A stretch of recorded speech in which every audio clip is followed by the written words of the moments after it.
Disability Empowerment. And before I turn things over, a little bit about the Center for Disability Empowerment. We are the Center for Independent Living in Columbus, Ohio. We are one of 12 centers for independent living in all of Ohio. And we are an organization that supports people with disabilities, and we are also people with disabilities ourselves in the office. And we support the public by 5 core services, and those are information and referrals, independent living skills training, advocacy, peer support, and transition services. There are 2 parts to transition services. The first being nursing home transition, of which Deb here is our coordinator, and then the youth transition services, which I am the coordinator for. And with that, I will go ahead and turn it over to Deb Peterman. Hi, everybody. Thank you so much for joining us tonight. Oh, dear. Hopefully, this will be a really cool thing to learn tonight on how we can empower you to talk about yourself, your gifts, your talents, your interests, so that you can be a participant in what happens in your life versus letting someone else make all of those decisions for you. So we are an independent living center, and we love to come alongside with each of you and people we're connected with in whatever way we can help you get connected with, whether it's resources, maybe it's just working out your own Charting the Life course plan. So tonight we wanted to make this so that it is focused on youth. And if you are older than youth, that's okay. They haven't kicked me off. But I want to introduce our wonderful presenter tonight, Barbara Safaris. We laugh because we haven't met face to face yet, but we know each other pretty well through all the Charting the Life course trainings. So Barbara is a sibling, and she had taken care of her brother for years. I'll let her maybe talk a little bit about herself in a bit, but she is currently the Ohio ambassador for Charting the Life course, representing the Nisonga Center at the Ohio State University. She's also part of the Nexus team member, which is like the next level up, Charting the Life course at the University of Missouri, Kansas City.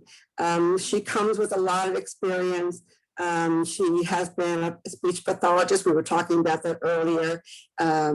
So I hope you will enjoy her as much as I do. So Barbara, I'm going to go ahead and pass the baton on to you. Thank you. Thank you, Jamie. Thank you, Deb. Thank you, everybody, for coming. How fun to see you all. I am going to put my PowerPoint on the screen. And, oh, I hate when that does that. When my, shows, I can't see the guides to, there we go. So Deb already talked about some of my, the blah blahs after my name. So I'm going to keep going. I don't know how many of you have heard of Charting the Life course. Yes, good.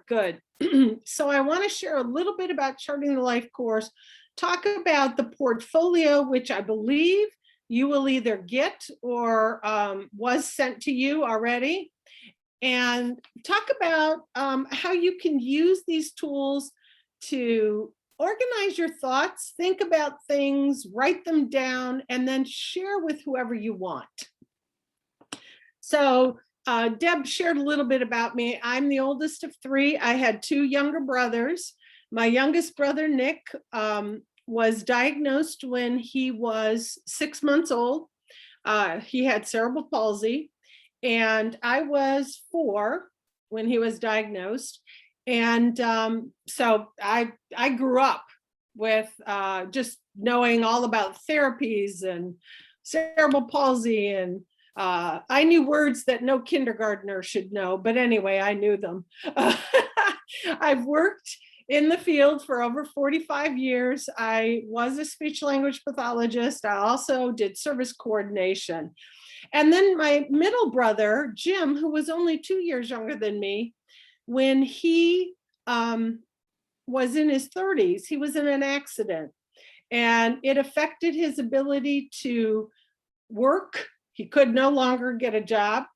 And it also affected his ability to just get through his day, to get up, to move around, to do things for himself. And Deb already said, I'm working with the Nighsonger Center, and whenever I share information about charting the life course, it's done through a grant from the Ohio Department of Developmental Disabilities. So what we want to see, and it says Ohio, but trust me, this is what we want to see all over the country, is we want people with disabilities and their families to know about charting the life course so they can use it to think about what they want for themselves, for their family member, and share it with people. I don't know about you. I don't know if you have plans. I don't know how long your plans are, but I would go to Nick's IEP meetings and his ISP meetings, and I would come, I had paper, I don't even know how many pages. And what I'm going to share with you is 4 pieces of paper, 4 pages. And in those 4 pages, you should be able to pull information together and share with whoever you want.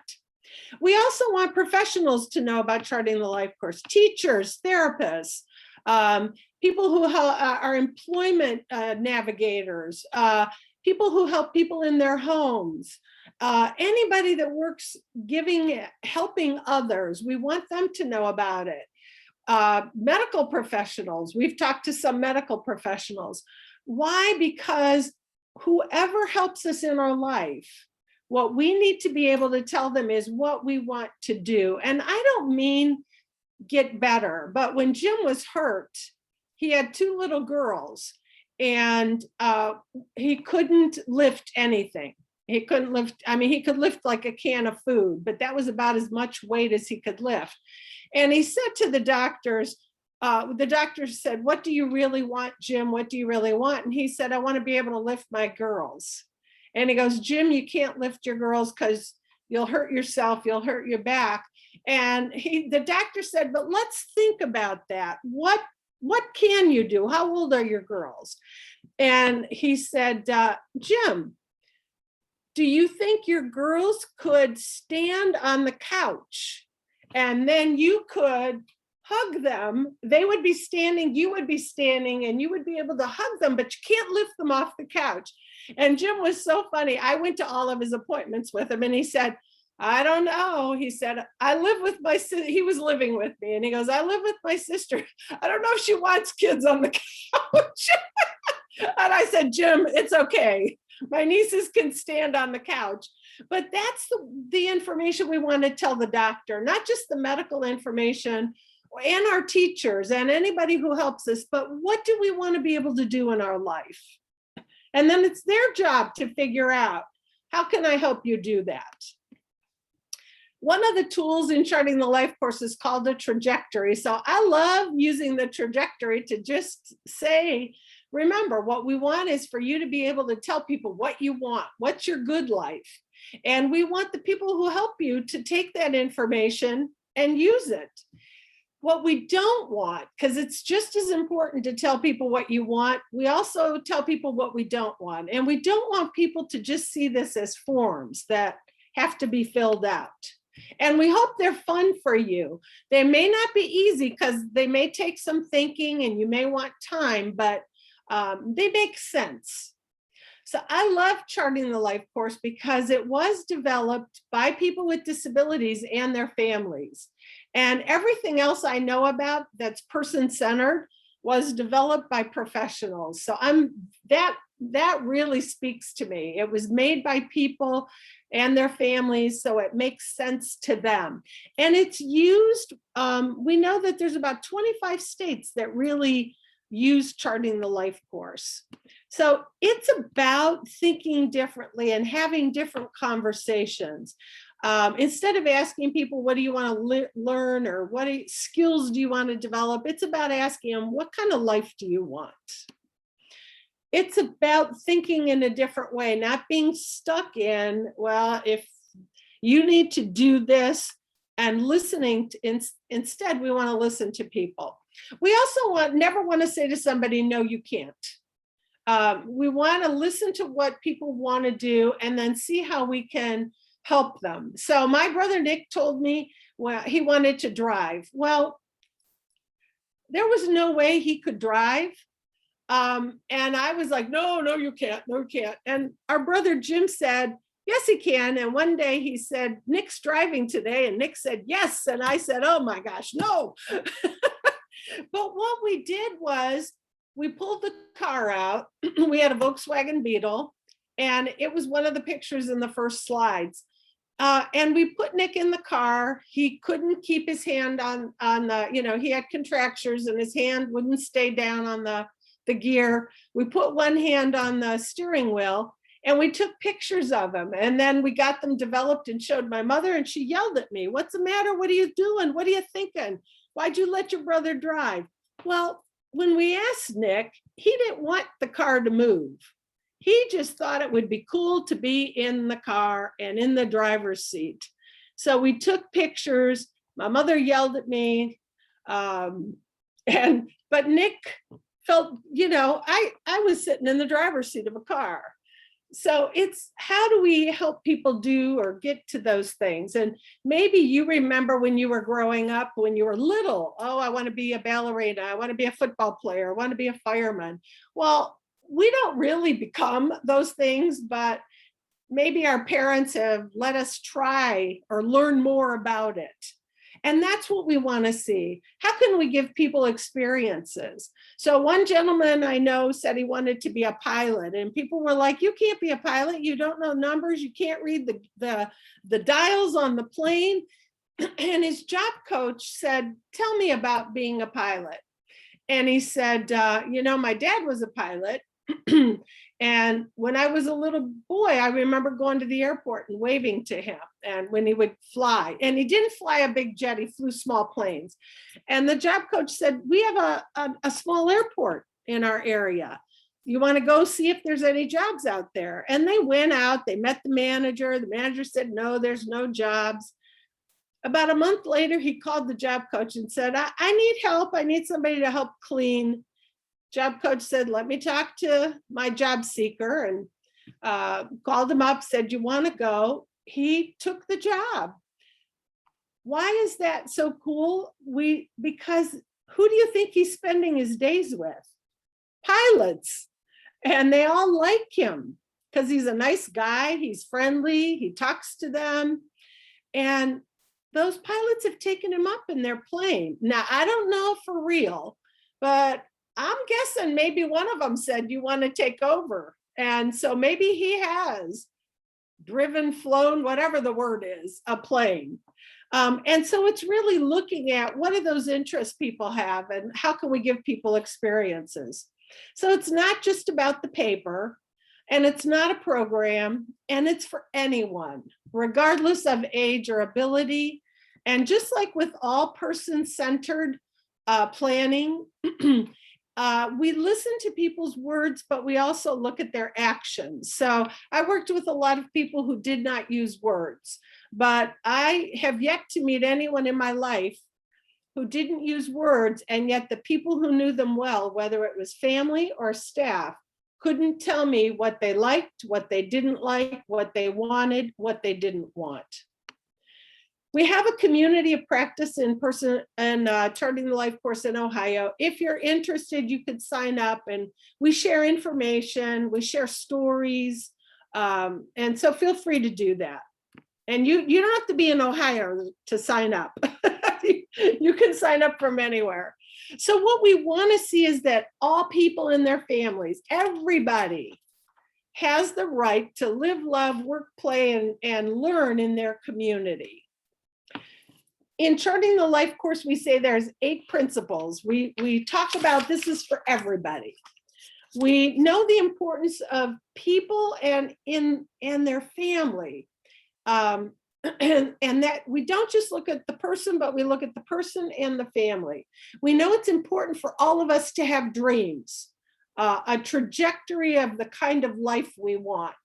And why is that so? I heard somebody once say, without dreams or a vision, all you get is what you're given. And we don't want people to just have a life where people say, you could have this service and this service and this service. We want people to have a life that they value and they want. We want people to achieve their life outcomes. And we talk about life domains, and I'll talk more about that later. We also talk about everybody needs 3 buckets of support. We need information. So hopefully I'm giving you some information tonight. We need goods and services. We need help. All of us need help. None of us is independent.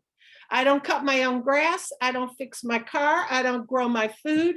I don't make my clothes. I have to buy the things that I can't do for myself. We also know that we want to get help from 5 areas, not just from services.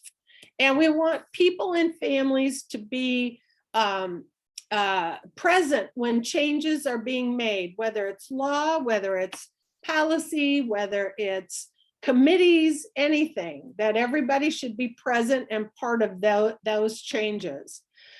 So we talk about people in the context of family, and family is defined by anybody.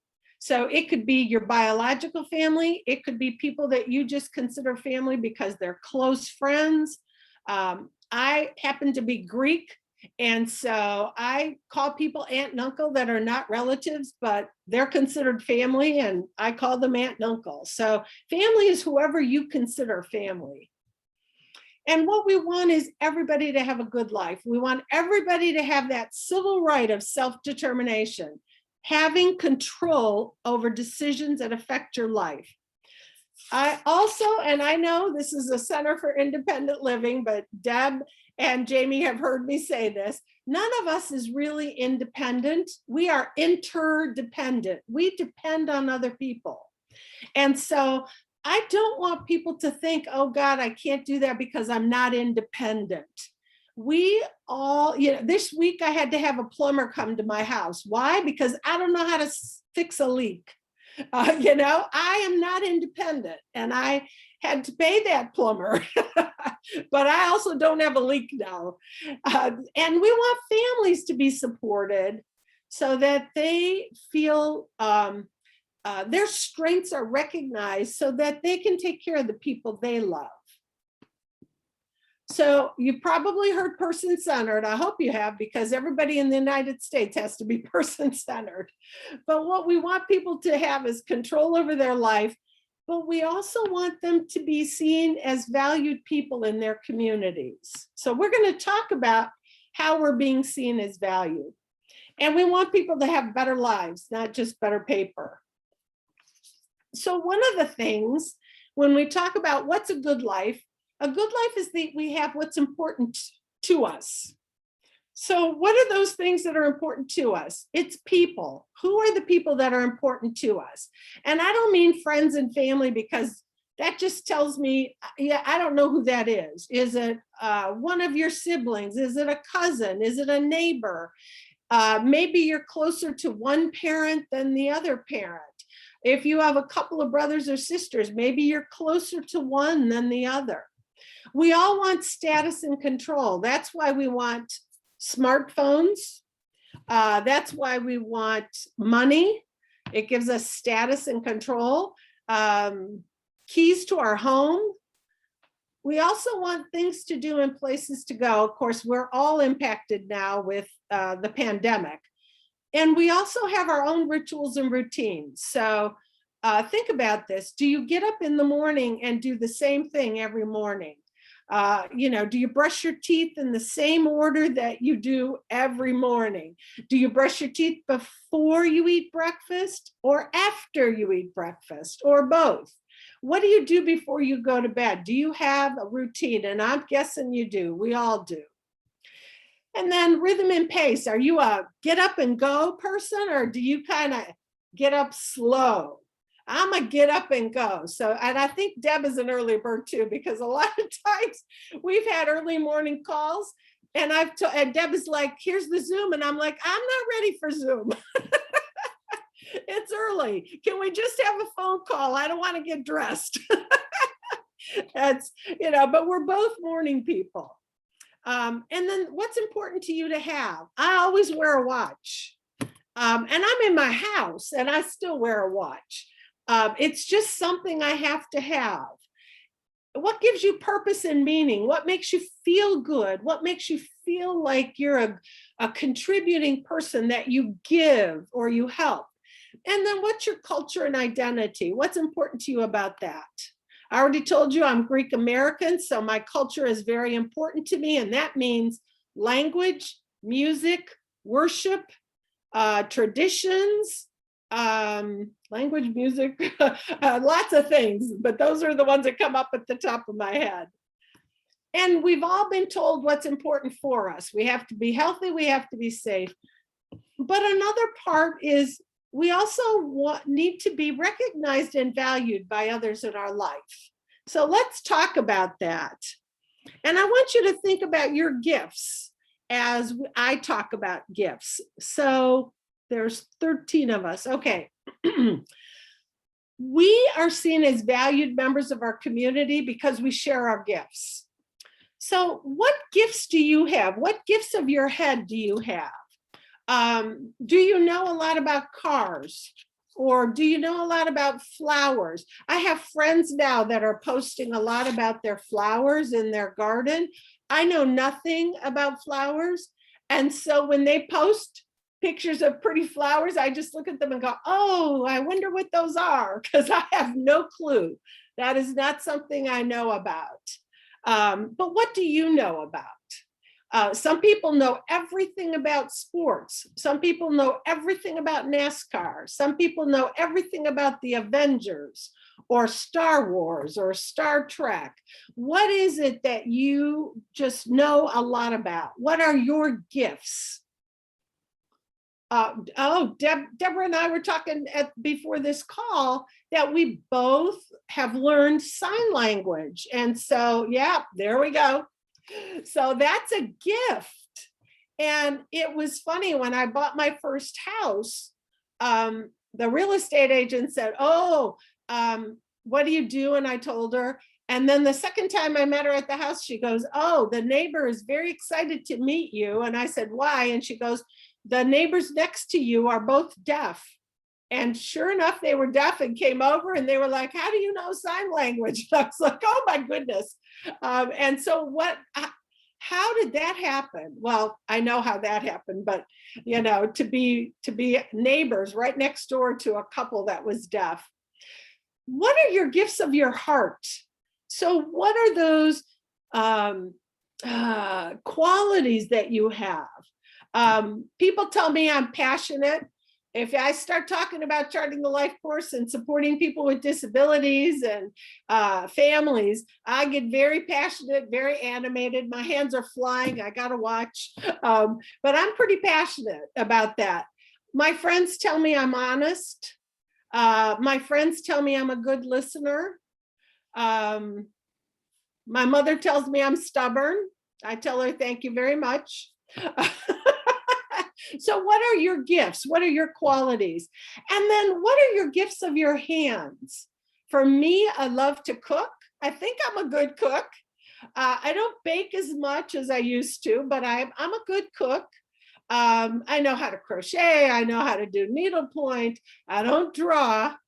I'm good at making PowerPoints and doing presentations, because that's my head.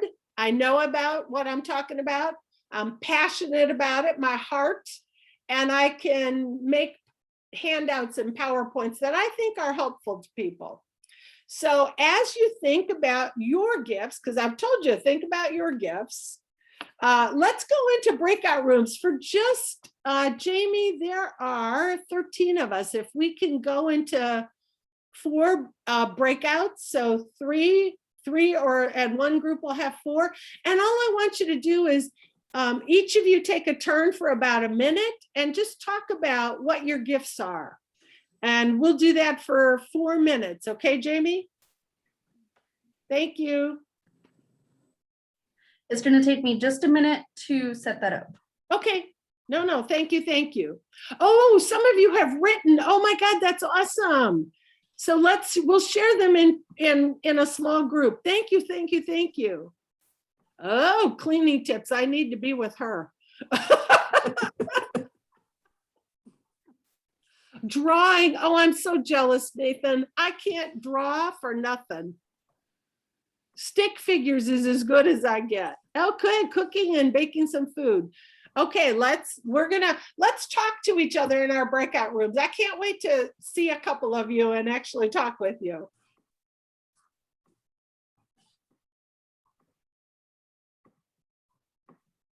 I'm looking at those presents. I want one. You want one? You have gifts.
Well, I hope that in my group, whoops, is everybody back?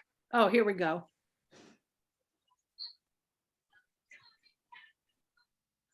Technical error. I am sorry. No, Jamie, it was good. It was all good. Please, please. Oh, I was about to say that was too quick. I know. Yes. You know why? Because maybe you can do some of this in future meetings. I just want to Yes. kind of have you do something quick, okay? I apologize. Yeah. But So go ahead. did you want us to share? I think we're going to do a little bit more before we share, okay? Okay. Thanks. I want to be mindful of time. So thank you for doing that. Thank you for sharing in your small groups and also in chat. I think it's cool. I heard some great things.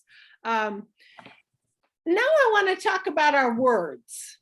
You know, words can either make people feel good or words can make people feel bad, right? So some words people use are very negative and people become offended or hurt when they hear the words.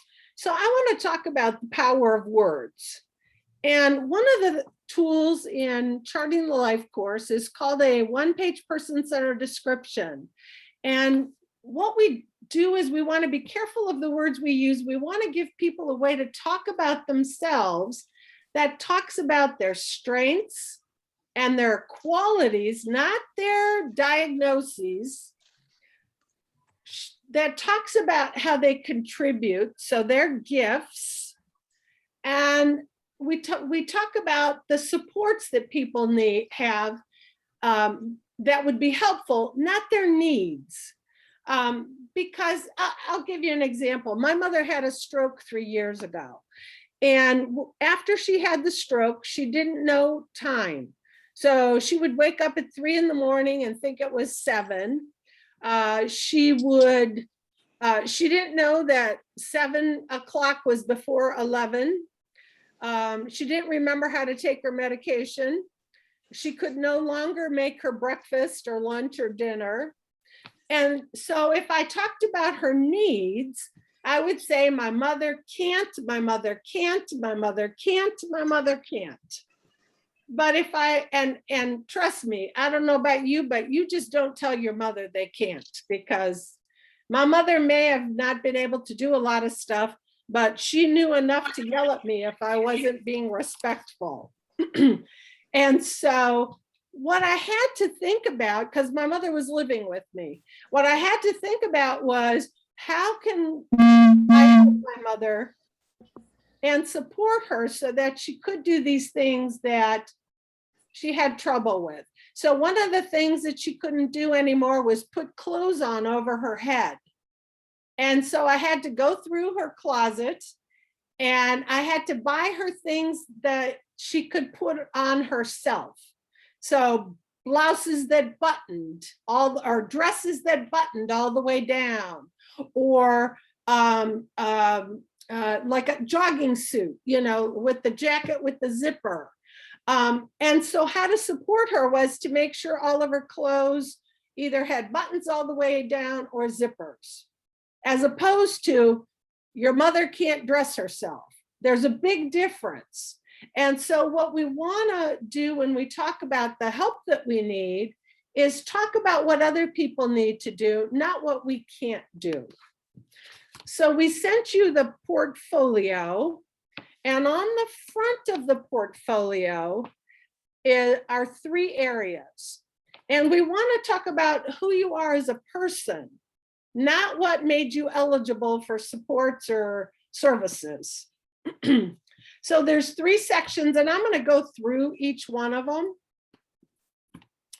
You don't have to use this template that's on the screen. I sent it to you, but you don't have to use it. I use a Word document. The first section is, what do people like and admire about you? And what we want you to think about is, what qualities do you have? Some of you, when I heard your gifts, I know that you're artistic, because you said you make things, you draw, you make movies. Some of you may say that you're helpful or musical, honest, generous. It's not about what you do, it's about who you are in your heart.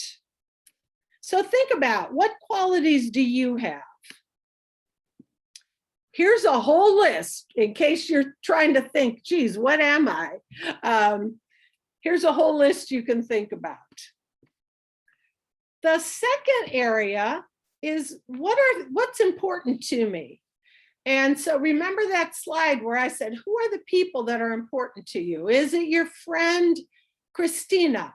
Is it your sister, Mary? Is it your brother, John? Is it your mom? Is it a cousin? Is it a neighbor? Is it a boyfriend, a girlfriend? think about your rituals and routines. What do you have to do?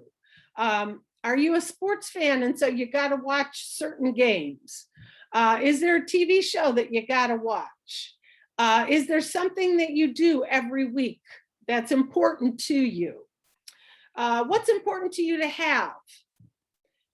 What's important to you for your culture? And then the third section is, what do other people need to do to support me? What's the best way to support me? So some of the examples, one woman who wrote a one-page person-centered description to give to her boss, her employer. And she said, when you teach me something new, tell me, show me, watch me, and then tell me how I'm doing.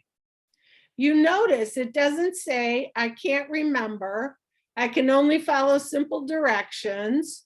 It's what the other person needs to do. Don't tell me what to do, give me at least 2 choices. So I'm going to go past mine, and I want you to think about your one-page person-centered description. And if you need to write it down, go ahead. If not, keep it in your head. But we're going to go into breakout rooms again and talk about, I want you to introduce yourself. But first, you know what? We'll do that. First of all, just a reminder. Think about what's important to you. If you could share 1 or 2 things that are important to you, 1 or 2 things that people like or admire about you, 1 or 2 things that people need to do to support you. So for example, for me, if you're gonna be working with me, one way to support me is be on time. Another way is do what you say you're gonna do, okay?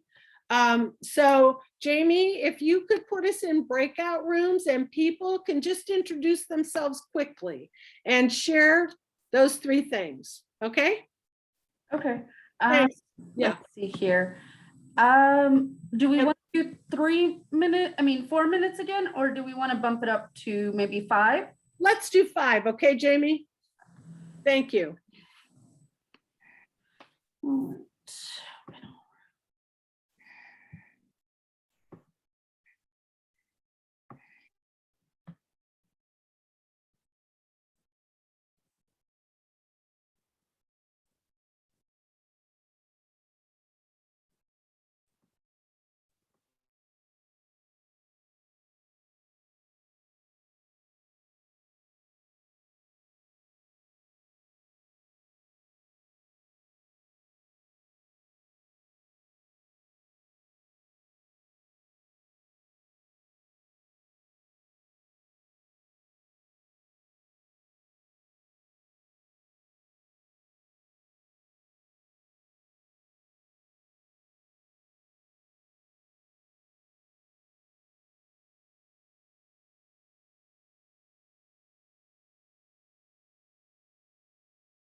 People are coming back. Okay, 6.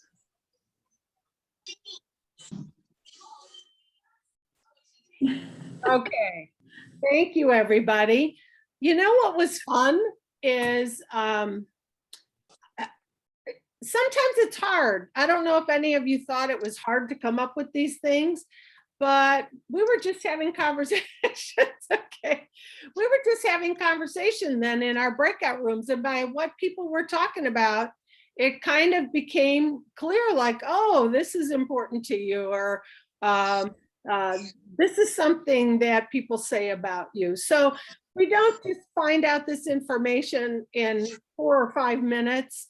It's really through conversations. And sometimes we might have to have somebody even help us identify those things, because we may not think about it. And somebody may say, remember, it is important to you to watch that TV show because you get really mad if you miss it, or someone tries to watch something else at the same time. So whenever you write a one-page person-centered description, you need to think about, what are you going to write it for?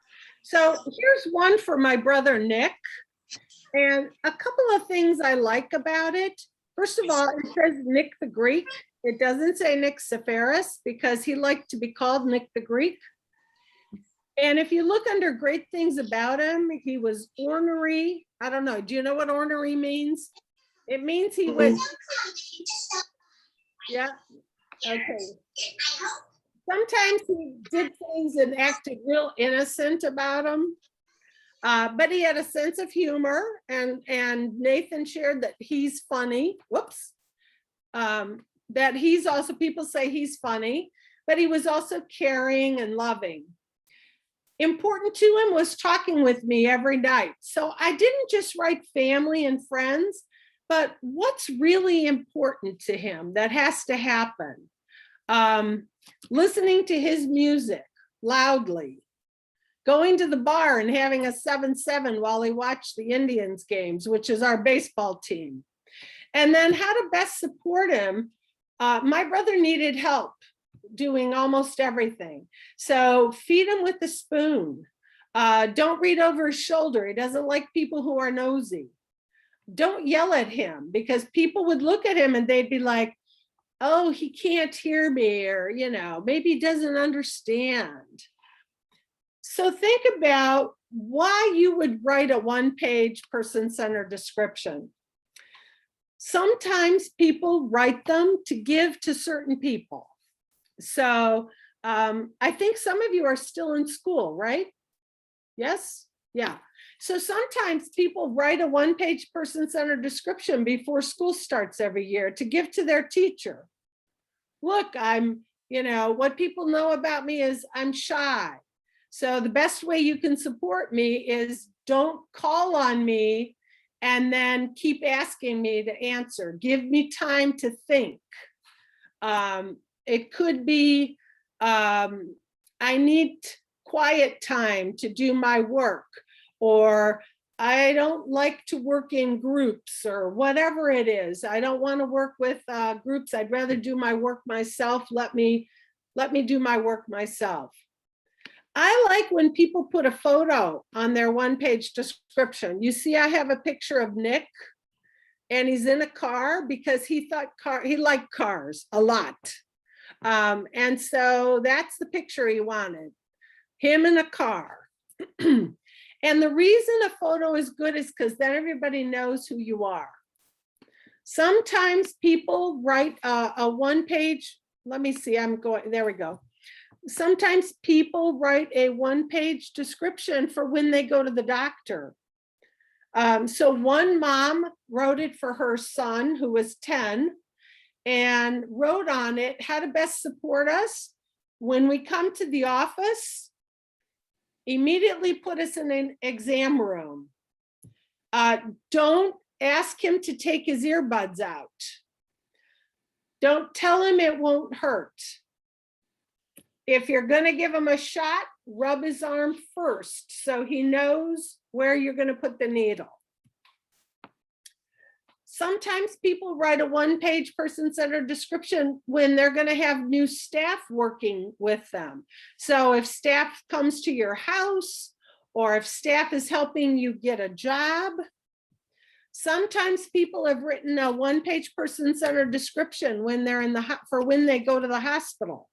Because sometimes people go because they get sick, or maybe they need surgery. And so what do you want the physicians and the people in the hospital to know? So for my brother, when he was in the hospital, he couldn't feel pain on his right side. So I don't know if any of you can feel pain all over your body, but he couldn't feel any pain on his right side. And a lot of times doctors and nurses come in the hospital room and they say, "What's your pain level, 1 to 10? And Nick could say 0, but that only meant that he didn't feel pain on his left side. So on his one-page person-centered description, it said, "I don't feel pain on my right side." So when you ask me, you need to ask, when I give you a number, it's only for my left side. Some people have written one for their boss if they're looking for a job. And they might write, "What people like about me is I'm on time." Think about what you need to do when you have a job. I listen to directions. The best way to help me, show me how to do the job first. So it's for those of you in school, if you're in transition, if you're 14 to 22 years old and still in school, one of the things that you're supposed to do in transition is start identifying for people the accommodations that you need. So what is helpful? What do other people need to do to help you? And the one-page person-centered description can do that. Also, a lot of people and families have said, this is one page, one piece of paper that's all positive. There's nothing negative on it. So it helps people feel better. It helps their self-esteem. It helps them feel good about themselves. So how do you develop a one-page person-centered description? It's you do it with somebody that knows you well. It shouldn't be done for you. It's done with you. Whoops, sorry. So we talked about a good life. And we talked about it means that you have the life you want. So what's a good life? A good life is that you have dreams. So how many of you have dreams? You want to do something in your life? Nobody yeah? Okay, oh, please, I hope you do. Thank you for raising your hands.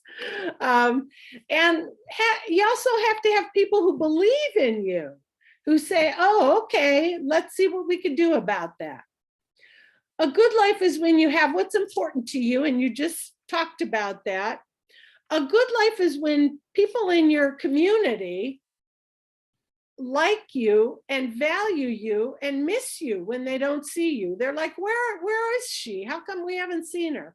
Now with COVID, that might be hard, but maybe you've been part of some Zoom groups, and when people don't see you, they're like, hey, where is so-and-so? We miss them.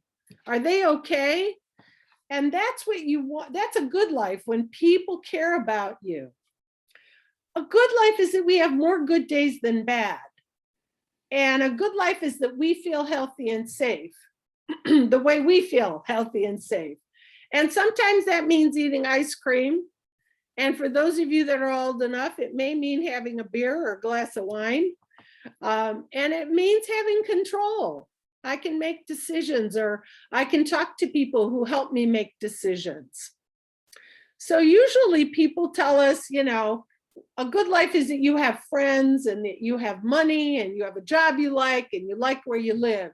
But we also want to ask people what they don't want. And a lot of times what I hear is people, in fact, I heard it today. I asked one gentleman, what don't you like? And he said, drama. And that's usually the number one answer I hear. is drama. What I don't want is drama in my life. And then I have to ask, what does drama mean to you? So think about what you don't want. When COVID started, I did not want to get sick, for sure. So this is Ben. And you see what the things that he likes or he wants in his life. His vision is to have friends, to go on vacation, have a girlfriend, to get tattoos. And you see him getting a tattoo. Pepsi, beer. What he doesn't want is to have no money, to be segregated, to be isolated, to have no friends. And sometimes you see two arrows. The one arrow goes up to the life we want, but that other arrow, you see it goes down towards what we don't want. And that can happen anytime. And what we need to focus on is how do we get back on track to what the life we want. All of us, last February, we had a vision of our good life. In March, when the pandemic hit, all of us went down towards that, what we don't want, right? I can't go out of my house. I can't go to work. I can't go to school. I can't go out to eat. I have to wear a mask. Who owns a mask? How long did it take you to get a mask? You know, we were all fighting for toilet paper and hand wash and Lysol wipes. Our life was turned upside down. And what did we do? All of a sudden, we all became Zoomers. You know, we learned how to connect with people in different ways. We learned how to get our groceries in different ways. All sorts of things. I live in a condo association and I laugh at how many times the Amazon truck goes by and there's only 100 families that live here. So obviously we're keeping Amazon in business. So we sent you a trajectory and I just want you to think about what is your good life? What does it mean to have a good life? For me, during the pandemic, I only saw one friend because we were both very careful. Our families were very careful. And so, excuse me, and we liked to go out to dinner together. She and I would go to dinner together. We would walk in the park together. That was a good life. I got to do fun things with my friend. What I wanted to avoid was getting sick. What I wanted to avoid was having my partner get sick. And what I wanted to avoid was not having to be bored because I like my work. And for a couple months, we were like, I used to go all over Ohio and do training. And all of a sudden I wasn't leaving my house, as all of us, right? And I was like, I don't want to be bored. I got to do something. And we figured out how to do Zoom. It took us a couple months, but how do we do this? So let's talk about our life domains. You probably all have gone to school and you all were told what you had to learn. You had to improve your skills. You had to develop your skills. And when we talk about charting the life course in a good life, we talk about life domains. So when you meet somebody, what's the first thing you ask them? Hi, what do you do? Right? What do you do? What's your daily life and employment? And then we say to them, well, gee, where do you live? So I was in a group with, Susan, I think.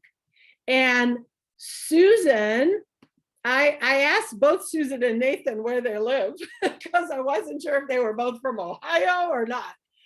And Susan told me that where she lived, and she goes, but I just moved from another city by me, Hudson. And I said, oh, the old tower, the old clock tower. And she goes, yeah, that's like something in Hudson, Ohio that everybody knows. It's like a landmark. So we started, just a quick chit chat. Where do you live? Social, we ask people. We might say, oh, I used to live there. Do you know so-and-so? So we might find out that we have mutual friends. And Deb and I laugh because we've been friends on Zoom for, I don't know how, at least a year probably, right? We've never seen each other in person. And so we keep saying, maybe we'll see each other soon. We live about 3 hours away from each other, but we both have a lot of meetings, but we're Zooming. So it's like one day we will meet. And then we might say to people, gee, what do you do? Do you walk in the parks, or, did you find a good doctor? Safety and security. Do you feel safe where you live? Oh yeah, it's a good neighborhood. The neighbors watch out for each other, blah, blah, blah, blah, blah. And then advocacy and engagement. What do? Do you volunteer? Are you part of groups? And that's how we talk to people. That's how we have conversations. We don't say, what are your grooming and hygiene skills? What do you know about money management? We talk about what we do during the day, where we live, who we hang out with, what we do for fun, what we do to give back to our community, and our own safety and healthy living. So let's look at some of those things. When we ask about what makes a good life, if you're in that 14 to 22, you should be thinking about, what kind of job do I want? Where do I want to volunteer? Do I know how to apply for a job? Do I know how to do things at home? Do I know how to cook? Do I know how to use the microwave? And then what's a good day for me? As an adult, what are your skills to develop a business or have a job? How are you going to make it your income? Do you know about your benefits? And I'm not just talking about Medicare or health insurance, Medicaid, but when I got a job, of course, I was so stupid. I didn't know enough. But anyway, health insurance. I didn't know. I was like, oh, I'm going to have health insurance. Oh, and they were talking about retirement accounts. Well, I had just graduated from college. I was like, I need to make money. And they're like, oh, you're going to be putting money in a retirement account. And I'm like, why? I need the money now. So, but we've got to think about those things that come next in our life. For social and spirituality, I'll go to transition. Do you have friends? Are you using social media? Are you able to take risks and learn? So none of us do things perfectly. We all have made mistakes. And think about, I always think about, why do you think kids have allowances? So they learn how to manage money. And if you think back to when you had an allowance, if you spent it right away, your parents were like, oh, well, too bad. You don't get your next allowance for 4 more days. So, and that's taking risks and learning. Do you belong to youth groups? Any kind of youth groups? Maybe in your spiritual, faith-based community. Are there youth groups or teams in your community that you go to or belong to? And then as adults, how are you maintaining those relationships? Now, my brother Nick had speech that was very difficult to understand, and he refused to use assistive technology. And I am a speech pathologist. So I was like, okay, he liked to use a laptop with voice output. When Nick passed away, the one thing Nick knew he was dying, and so did I. The one thing I forgot to ask him for was the password on his laptop. And so we finally, my nieces, who were girls at the time when their uncle died, figured out his password. And what I learned, now I messed myself up. I can't remember where I was. There I am. What we learned was he maintained relationships with his old camp counselors that he had had 30 years before.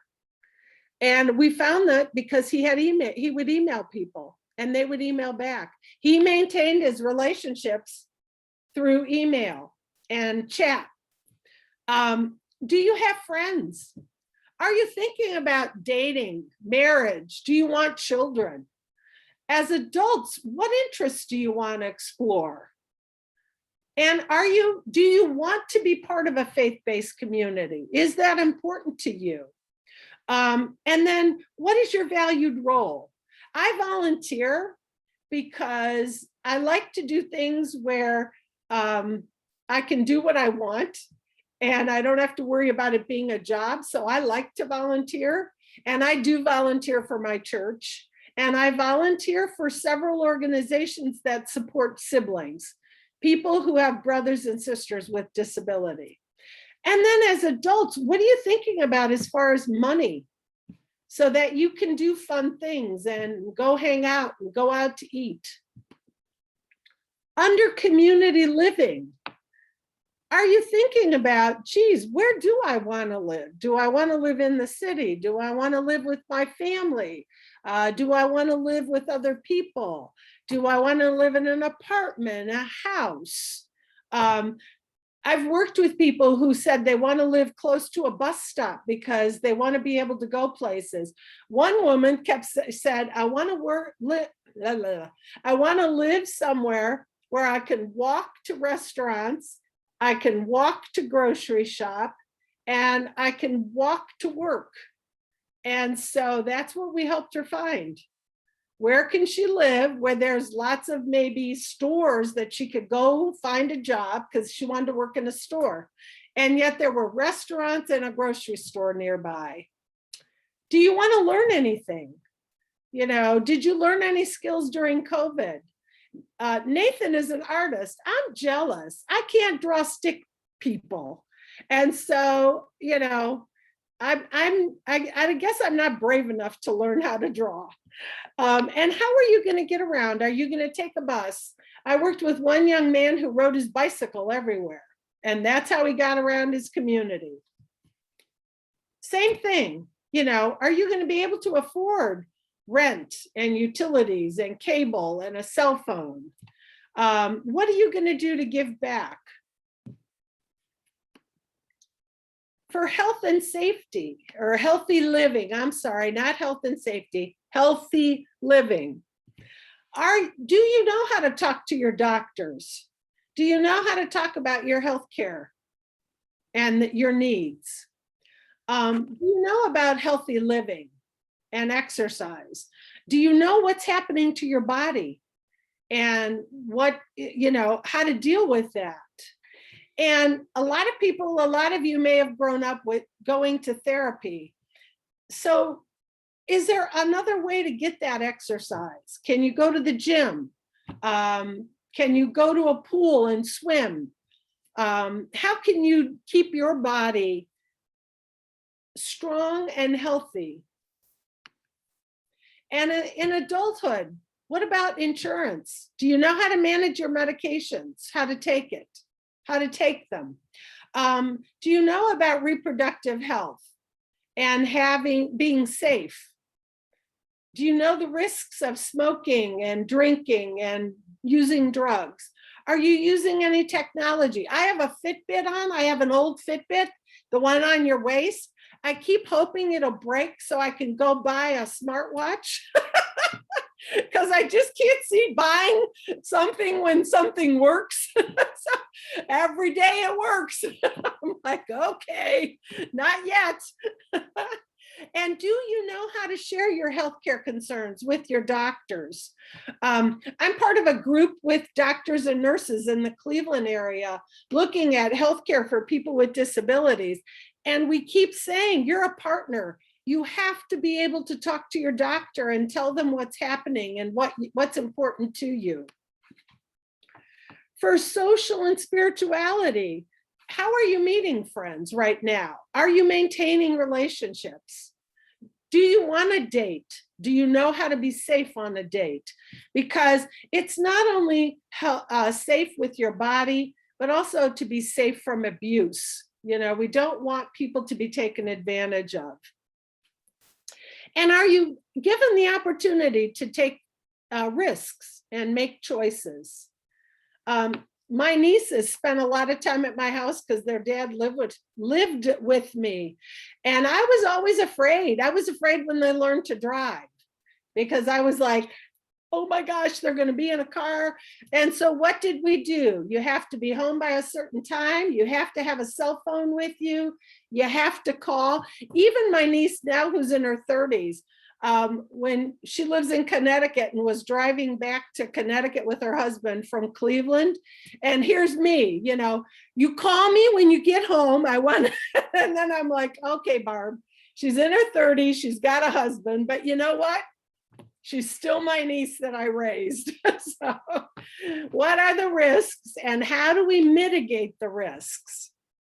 As adults, what is your valued role? What do you want to do? Do you have friends around you that you can talk to so that if you need to make a decision, you can say, hey, look, I'm thinking about this. And, you know, that's supported decision making. We all do it.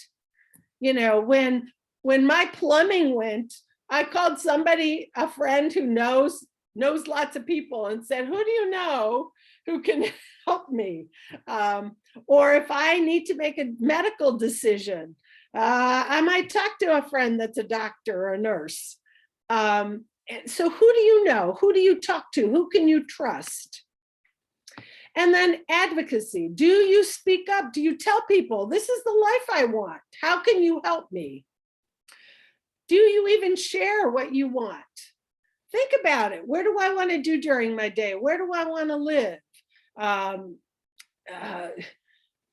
Who do I want to talk to? Who can I trust and share my secrets or my worries with? Do you want to vote? How do you control your money? Do you use a debit card? How do you manage your money? And this I love even the way it's written. We all need to learn to present ourselves as the expert on ourselves. So if somebody says, no, that's not right, you say to them, look, I know me. I know my body. This is what's happening. Or I know myself. Do you assert yourself? Do you speak up for yourself? Do you share your vision? And do you know your choices? I often had to tell my brother, if they just give you two choices or one choice, Nick, you need to do this. If anybody ever says to you, Nick, you need to do this, you tell them, I want to talk to my sister. Because I would tell them, Nick, there's more than one choice. No one should say to you, you need to, unless it's you need to go to the hospital. That's the only you need to, or you need to get out of the building because it's on fire. But anything else, you have to, you need to say, I want time and I want to talk to somebody I trust. So who do you trust? Who can you talk to?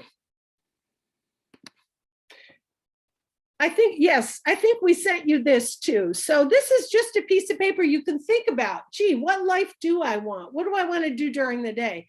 And you can start writing it down. And you're not going to do it in one day. You may write on it and a week later you might go, oh, let me add some more. It's something that you think about over time, you write it down. We sent you the quick guide, I think for adulthood. But you can also get one if you're in transition, if you're 14 to 22, and it's on the website, lifecoursetools.com. I love it because it covers all of the domains and it gives you things to consider in each of the domains.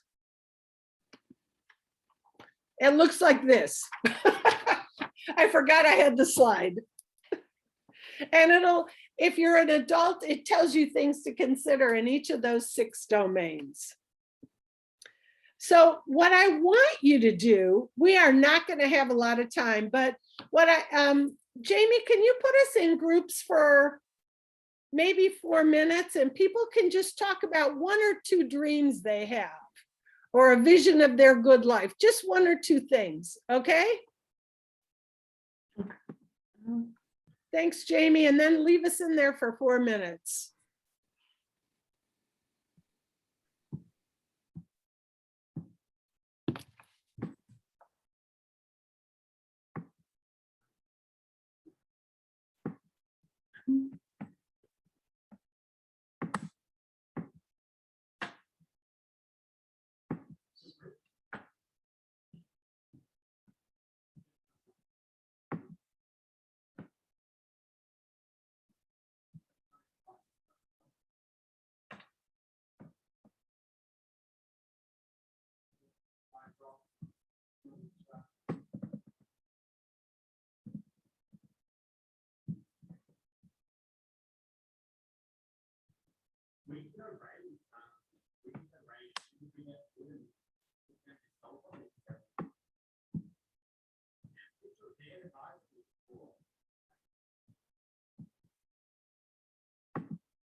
Okay, Part of Alina. okay. Oh my gosh, you guys, I don't know about your groups, but again, it wasn't just, I want this, but we were having conversations and such cool visions of what people want in their life. It was exciting. So I hope you had some fun thinking about your life, but also listening to others. I want to talk about the integrated STAR, but I want to talk about it in a fun way. We're not going to have time to do anything with it. But whenever we plan, we know we've got to think about 5 areas. So in the middle, we would write whatever we want to do. So I'm going to pick something that I want to do. In the middle, I would say I want to go on vacation. Yeah. Anybody want to go on vacation? I do. I know. We're just all, Me too.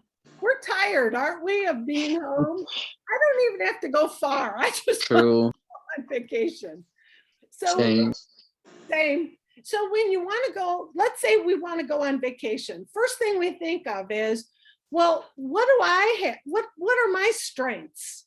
Well, my strengths are, I know I want to go on vacation. I know what a vacation is. I can plan I can plan. I know how to plan a vacation, and I can save money. I know how to save money so I can go on vacation. And I've been to some places, so I know what I like and what I don't like. So who can help me? Well, don't just think family and friends, but I might talk to people who have gone to the same place I want to go. Like, what did you think about this? Did you like it? Where's a good place to eat? What can you do when you go there? What's fun there? And then I think about technology I use when I go on vacation. I have a GPS in my car. I use it. I use the Google Maps and the directions in my smartphone. I also use TripAdvisor, the website TripAdvisor, to see where's a good hotel, or where are there restaurants that are local, that are family owned, so that I don't want to always eat at a chain, but where's a good restaurant that's local? I also use an electric toothbrush. And so whenever I travel, I pack my electric toothbrush because that's important to me. What's really important to me is having my own coffee in the morning. And if I'm staying at a hotel, I don't want to have to drink the stuff in the hotel room. And I don't want to have to get dressed to go down and get a cup of coffee. So I always pack a little coffee maker in my suitcase with my own coffee, and usually with a nice travel mug. So that's technology I use. It helps me have a good day. I always pack my laptop because I like to stay connected. And sometimes I'll even pack my Kindle so that I can, because I usually read on my Kindle. And what else? That's about it. So if we want to go on vacation and we're planning a vacation, where can anybody go to find out information? Well, we could go to the library. We could get books. We could get videos or DVDs or whatever. We could go to a travel agent. Sometimes we could go to a hotel and look at the brochures that they have in the lobby about places. Where else could we go? Trying to think. And then what's eligibility specific? You have to belong to get help. Well, I belong to AAA. So I can get maps from AAA. I can get books from AAA. I belong to BJ's Club. Maybe some of you belong to Costco. You can get all sorts of, when I have to rent a car, it's cheaper. BJ's usually has a cheaper price. I stay at certain hotels and get points when I stay, so that sometimes I can stay for free. So those are eligibility specific. So why I showed you the star is, I want to go back. Why I showed you the star is we should think about the 5 areas of getting help. And we should always start with our own personal strengths and assets. Why? Because we want to focus on what we can do. And we should always end with eligibility specific. So think about who can help you, what technology can be helpful, where can anybody get help who wants help, and then what are you eligible for? So let me go ahead. We are almost at the end of time. Oh, we've got 5 minutes. Here's the website, lifecoursetools.com. I know I gave you a lot of information very quickly, and I'm going to check the chat. And I'm looking to see if there's anything I need to address. Oh, okay. I did not see the question. I didn't see the question. So in chat, let me ask you, type one thing that's your vision for a good life, one thing you want in your life, maybe what you want to do, maybe think about in 5 years, where you want to live. Like Nathan said, he wanted to live in a house with a pool. What you want to do during the day, what you want to do for fun with friends, and what you want to do to stay healthy. So type it in the chat. And let me see what people are typing. So travel more, go chase tornadoes. Oh my God. My heart. Okay, my heart. Okay, work out and row. Oh, cool. Become a mother, explore local parks and get those steps in. Awesome, awesome. Become a mother. I would like to go to the lazy river and, and be by myself. Go chase tornadoes. Oh my gosh, for life. Wow, travel more. Me too. Stability, okay. Look for accessible places, okay, that's good too. Anything else? How about with friends? What do you want to do for fun? Some of you may think chasing tornadoes is fun. I don't, but but what would you like to do for fun? Put it in the chat. I like to go out to eat. I like to walk in the parks. I also like to go to wineries and taste different wines, travel with my girl pals, good. What else? Go see more places, travel, have a game night, awesome. Play games with friends, travel and eat different foods. Oh, you're brave. Go out to eat, drag race. Oh my gosh, in a Nissan GTR, cool. So do any of you have game nights on Zoom? You can unmute yourself.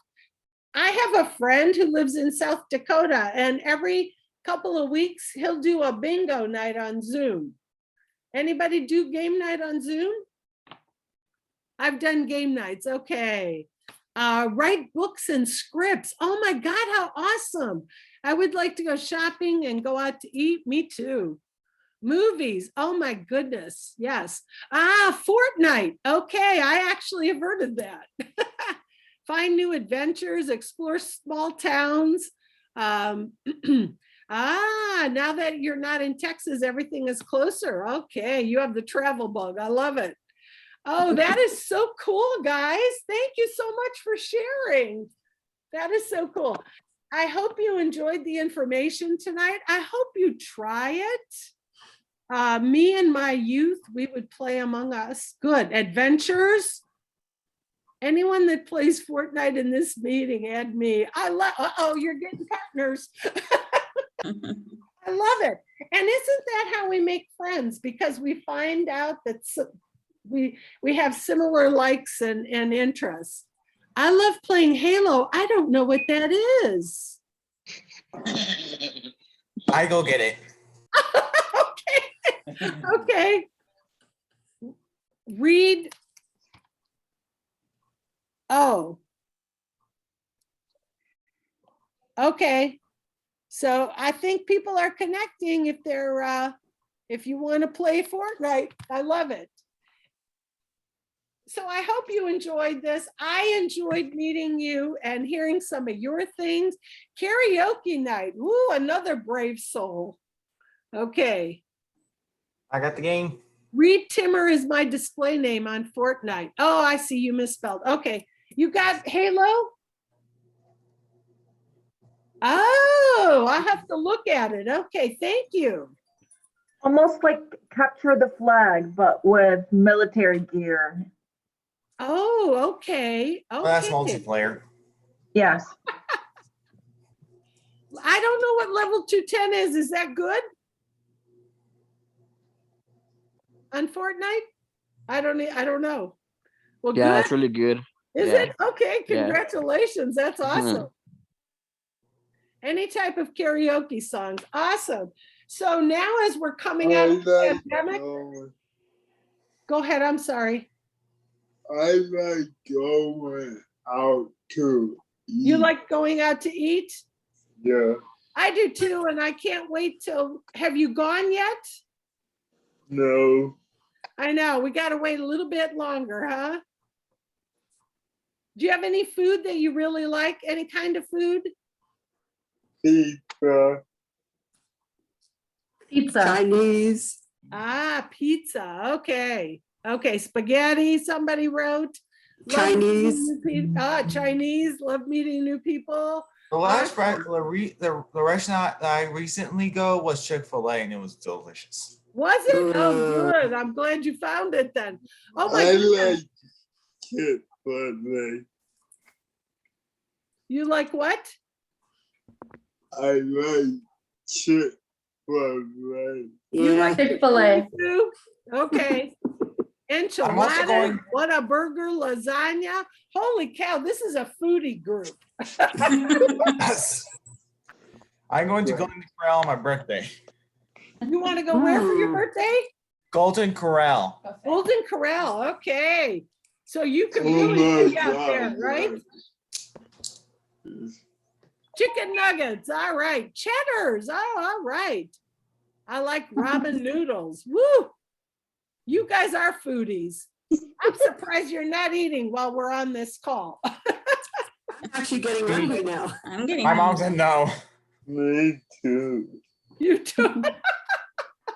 My Well, mom said no. that's funny. Somebody put fries, Cane's chicken. Oh my goodness.